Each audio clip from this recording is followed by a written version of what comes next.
Hi viewers, இன்றைக்கி வந்து நான் அவல் உப்புமா எப்படி பண்ணுறதுன்னு உங்களுக்கு காமிக்க போகிறேன். அதுக்கு தேவையான பொருட்கள்லாம் என்னென்னு காமிச்சிட்றேன். பெரிய வெங்காயம் சின்ன சின்னதாக நறுக்கிறது, இஞ்சி பொடிசாக நறுக்கிறது, அப்புறமா பச்சை மிளகா, வரமிளகா, கருவேப்பிலை, பொட்டுக்கடலை மாவு, சால்ட்டு, டொமேட்டோ கெச்சப்பு, அப்புறம் லெமன் கொஞ்சம், சில்லி ஃப்ளேக்ஸ் கொஞ்சம், மஞ்சத்தூள், இதெல்லாம் தேவை. இப்போ வந்து நம்ம எப்படி பண்ணுறதுன்றது உங்களுக்கு காமிக்கிறேன் வாங்க. அடுப்பை பற்ற வச்சுட்டுங்க.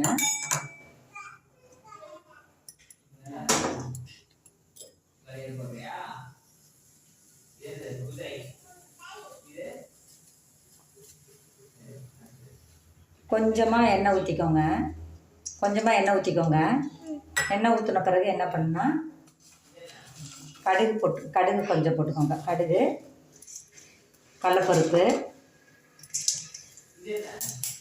கடலைப்பருப்பு வணங்கணும்னா என்ன பண்ணுன்னா, நம்ம வெங்காயம் சின்னதாக நறுக்கி வச்சுருக்கிறத நல்லா போட்டு